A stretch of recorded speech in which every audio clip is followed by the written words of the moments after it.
Hey guys, it's your girl Kizzy Rock, and yes, Kizzy Rock is my birth given name. Happy second recording on this Thursday.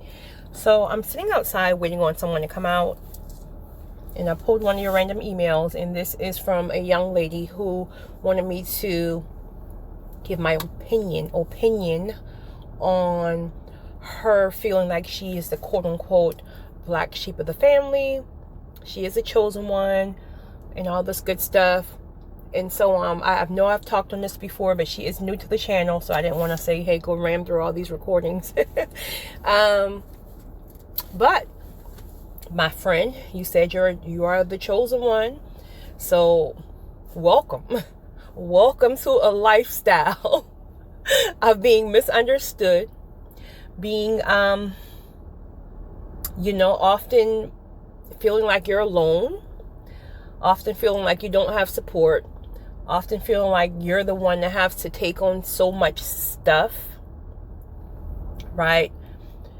Welcome to the lifestyle of having to battle constant storms and constant attacks. Welcome to a life where it feels like no one understands you, no one gets you, no one caters to your emotions because they think that you are this steel of an individual who don't have any emotions just because you are strong, just because you always figure things out and all this good stuff, right? But also, welcome to a life that is highly blessed. Welcome to a life of favor and grace, unmerited grace. Welcome to a life that your light and your energy and your power attract people to you. Welcome to a life that people feel so safe around you. Welcome to the life that everyone comes to you for answers and guidance because of your beautiful, pure spirit. Welcome to a life of abundance. And I gave you two sides for a reason. Because yes, my chosen ones, we can go on and on and on and on about the things that we deal with. That truth of the matter is, the majority of people in our lives don't even know that we deal with these things. Almost because, for one, they wouldn't even understand. You're the chosen one. They wouldn't understand unless they themselves are a chosen one as well. Then they will completely understand, like how we understand each other, because we go through the same things, right? Next, another reason why they won't really get it is because we are often looked upon as the individual who always have the answers for them. So it's almost like you want support, you want certain words of encouragement at times, especially when you're going through your own stuff, and then you start to feel almost abandoned because you feel like they're not there to give you what you can give them. And the truth of the matter is, they're just not equipped to do so. You are chosen. You answered the call. You are the empath. You are the HSP. You are the chosen one. You're different. You're unique. You're in a lane of your own. You're in a very, very small percentage of individuals. This is why you're misunderstood. This is why you've always been misunderstood. If you consider yourself to be a chosen one, think back on your entire life. You've always felt different. You've always been looked at differently.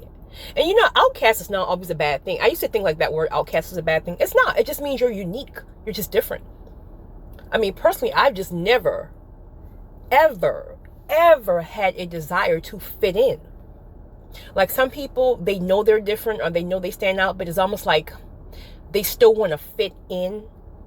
So then because they didn't fit in, they felt rejected. With me, I never wanted to fit in. And I can remember being like a really, really young girl, like young, like elementary school young, middle school young. And I had friends per se. I mean, I was one of the pretty popular girls, especially because of my name. But I never really had like that desire to say be like in like cliques per se, or like certain groups or like part of like the yearbook club, and I just knew I was different. I don't know what the hell. Hell is not a cuss word, I don't think. I don't know what it was, but I just know I didn't fit in. So I say that to say, a black sheep is not always a bad thing. I know some people see that as a bad thing. I just see that you're different. You're just unique. It's a beautiful uniqueness. So anyway, the reason why I gave you two different outlooks is because if we're not careful as the chosen ones, we will find ourselves right where Satan wants us, and that is swimming in this lake of pity that no one understands us, and I'm the only one that does this, and no one ever calls and check on me, and I feel like my parents baby everybody else, but they just forget about me, and you know. We can sit here and we can swim in that. And if I'm honest, I've done that at times in my life, at times. But then God changed my whole perspective some years ago. And he was like, you're sitting here having a pity party about being misunderstood. And the same people who misunderstand you wish they could be you. Not be you, but be in your position. So you see how we have to change our perspective in life to seek out intentionally the good and the blessings. Because you will miss a whole slew of recognizing your blessings because Satan wants you to have a pity party. So no, I'm not going to focus on being misunderstood. I'm not going to focus on I'm the only one who has to do all of this and no one checks on me. I'm not going to focus on, why am I left out of everything, right? Family can be having a whole, not me, I'm speaking in general. Family can be having a whole family reunion and nobody even called me, We're going to vacation and everybody's on the plane ride, and then they think when they're somebody has a awakening when they're halfway there on the plane and say, oh, we forgot Kizzy. No, I'm no longer going to do that. Instead, I'm going to say, God, thank you for favor. Thank you for blessing me abundantly so I can go and help anybody that you require me to help, including the people who forgot about me. Thank you for having power to pray over myself and my family, my business, my patients, and every single thing that is attached to me. Thank you for having wisdom that I can pour into people, hurting people, even if that means leaving me feeling depleted, but I know you will fill me up. So thank you. Thank you for being misunderstood. Because being misunderstood caused people to gravitate towards me because they want to know more about me. And then once they have this conversation, now they see the light and they want to know, what is it about this light? How do you get this light? And then,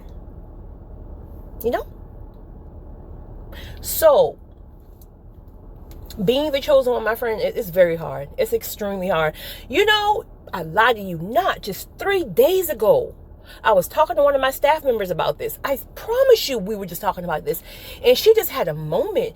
And she was like, Kizzy, I just asked God the other day, God, where is my peace? I just want peace. Like, I've been fighting since I've been a child. It's like I got 35 siblings, but I'm the one that always do this, and I gotta always do this. And it's like, all my relationships are messed up, and it's like no one understands me, and I'm just tired. Why can't I just be normal? And I looked at her and I just busted out laughing. And she looked at me with tears in her eyes because she was so frustrated. And we just started laughing because we had this moment together. And I said, girl, listen, you are preaching to the choir. You are preaching to the choir. However, let's change your perspective. Let's change the fact right now that we're standing on a job that you have that many people can't even find right now. Let's focus on the fact that, yes, you may be the only one to take care of your 75 family members, but how God constantly blesses you financially to be able to do so. Let's talk about being, again, misunderstood and how, these relationships are constantly coming to an end because you're misunderstood or whatever. Take that as a moment to learn and teach in different areas. Apply it in different areas in your life. So as much hell as we go through, and again, the majority of the people in our lives, even the people closest to us, don't even realize how much the chosen one goes through. We cannot lie and say we are not blessed. We are so blessed when we sit back and we focus on how God uses us, the things that God gives us to help others. And I'm not speaking from a financial standpoint, just the wisdom, guidance, things like that, to help others. So we can't lie. We are truly blessed. The problem is that sometimes it's hard to, if we're honest, sometimes it's even hard to enjoy the blessings because you're constantly stressed out. You're constantly under warfare. You're constantly being attacked. You constantly have people coming up against you. Constantly. So it's almost like you're constantly fighting that people from the outside, they can only see the external blessings. But they don't know what you have to go through to attain or sustain the blessings. They just see it as blessings. And then sadly, they start to develop jealousy. And now your mind is twirling all over the place because it's like, you're jealous of me. You're adding an extra layer of hurt, pain, all this stuff, when I'm truly just trying to help you. But you're adding all this other stuff on because of your own insecurities, not realizing that I have to go through hell to even get the things to help you. So rather than you take a moment to feel like, you know what, maybe I don't know what the chosen one goes through, so because I don't have to go through those things, maybe I can just move my little flesh or my little insecurities aside and maybe be a support. Maybe ask, how can I help? Maybe say, you know what? I see how much you have to do. I see how much you do. Is there anything that I can help you with? No, I may not be able to give you the things that you have, but is there any way I can help you? Because that's another thing. People feel like you have it all, and then they feel like there's nothing they can give you. And I said that, you guys saw when I was on stage with Ricky Smiley. What did I say in those my last few sentences? I said, it's often asked, what do you get the man who has everything? What do you get the man who has it all? And the short answer to that question is gratitude. Gratitude. Thank you. Thank you for how much you do. I see how much you do. I may not can do as much as you, but can I help you at all? Can I organize something for you? Can I just give you words of encouragement even when I feel like my words aren't valuable? But just to show you that I see you, let me help you. And I said this to one of my best friends, actually, because she was going through something like this and she just felt like she wasn't grateful or it was almost like, I think it was something to the effect of her husband I don't know if it was an anniversary, I can't even remember, but he didn't get her like a gift or something like that.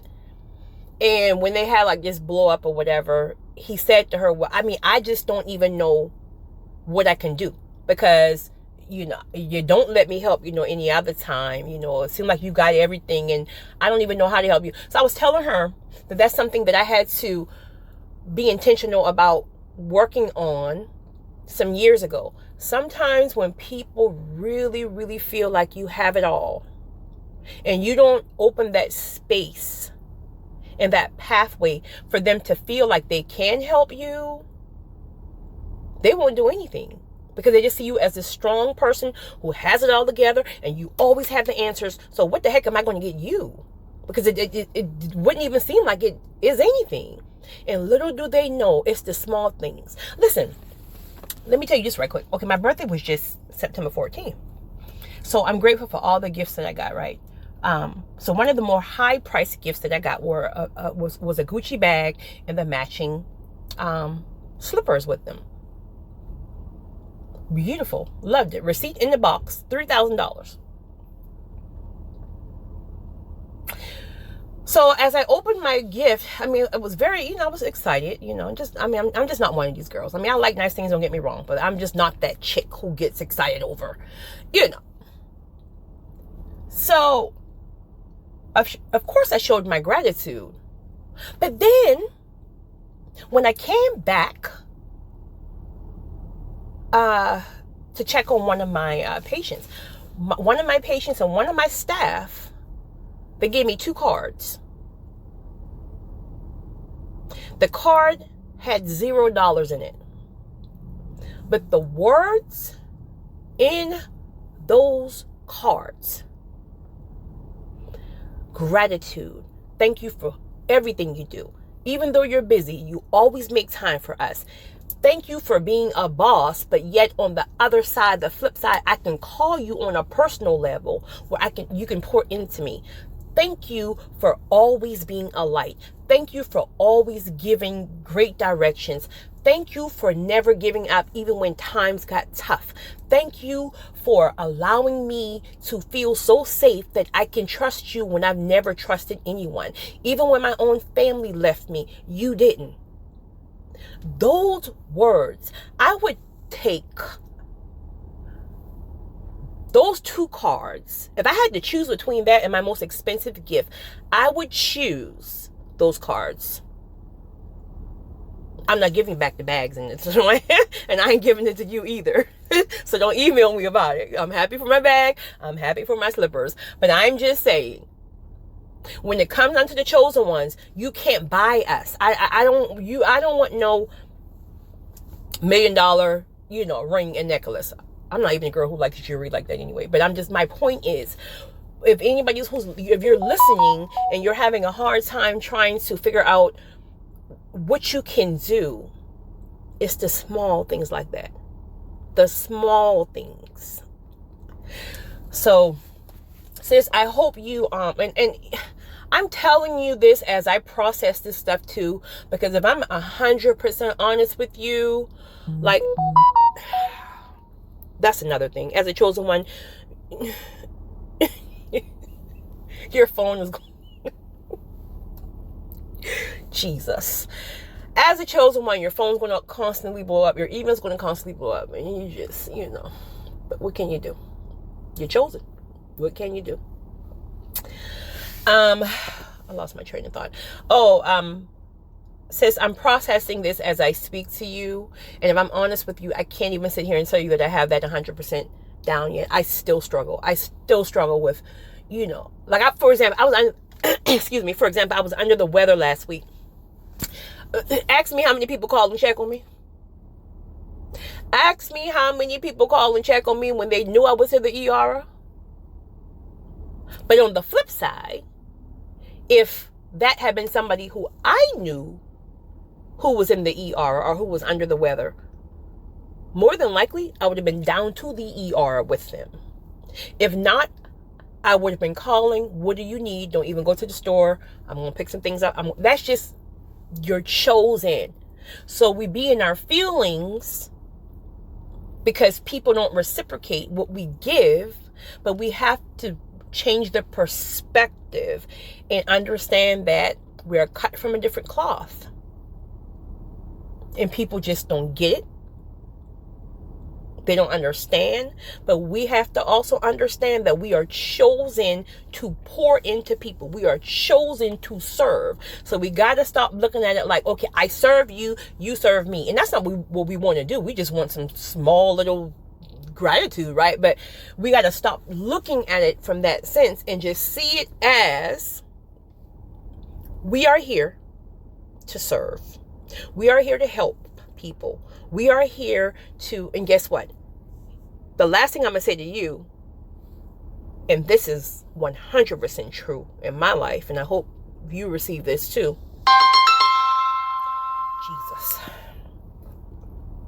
and I hope you receive this too, is that all of the people that you help, right? There's probably only a 10%, 15% chance, and maybe a little higher for you, but I'm speaking about me, that the people you help and pour into will reciprocate and bless you back. Don't miss this. Your blessings rarely come, almost never, but rarely come back from the people that you help. First of all, you're not looking for that, right? You're just looking for gratitude. But your blessing doesn't come back from the people you help. Your blessings come back from God. So instead of thinking like, oh, last month I helped this person and now I can't even hear from them. No. See it as God required me to help this person last month, and God is going to bless me. And the blessings sometimes don't come back in the same way that you gave it. So you may, let's say, for example, you may have helped her with, child care, or you paid her light bill. Well, your blessing may come back from God as an open door, as a new job, as a loan approved that could have never gotten approved because of your credit. So when you start thinking like that, when you start realizing that your blessing comes back from God and not people, and you sit back and you take a look at all the things that God has done for you and blessed you with, that is when you will realize, like, wow, that is so true. Don't look for people for your blessings, because you're going to be disappointed. Don't even expect it. They pop up one day and say, well, I just want to say thank you. Here's a rose. Appreciate it, but don't expect it, because when you expect it, that's just going to keep you, spinning in that, So I get you, sis. I promise you, honey. The chosen one, listen, I'm telling you, the chosen one ain't no joke, honey. They be sitting here praising us from the outside. Oh, you said this and you got this, and child, okay.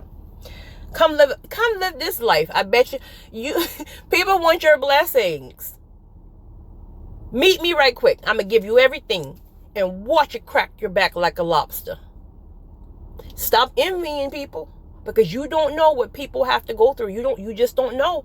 Now, at the end of the day, the chosen one always have grace, and this is why we don't lose our minds. This is why we can be tired and we can still pull through. This is why we can support you even when we're in the midst of X, Y, and Z, because we have the grace to do so. But if God has been clear for you to cut somebody off because like the person just have been just draining you for too long, and God just doesn't want that toxic stuff in your life anymore, and he gives you your orders that it's now time to release them, because you will no longer have the grace to cover you. And before you know it, that person then take your mind and all kind of, listen, let folks go. When God give you your walking orders, walk. Because you don't have the grace to cover you any longer. And that person can do major damage to your life. But if God haven't given you them walking orders yet, just stay. Woo! Sacrifice and obedience, baby. Just stay. Because the day will come when he tells you it's time to walk, baby. And you better walk in your sinks and chills or your gladiator sandals. You guys have a great one. It's your girl, Kizzy Rock.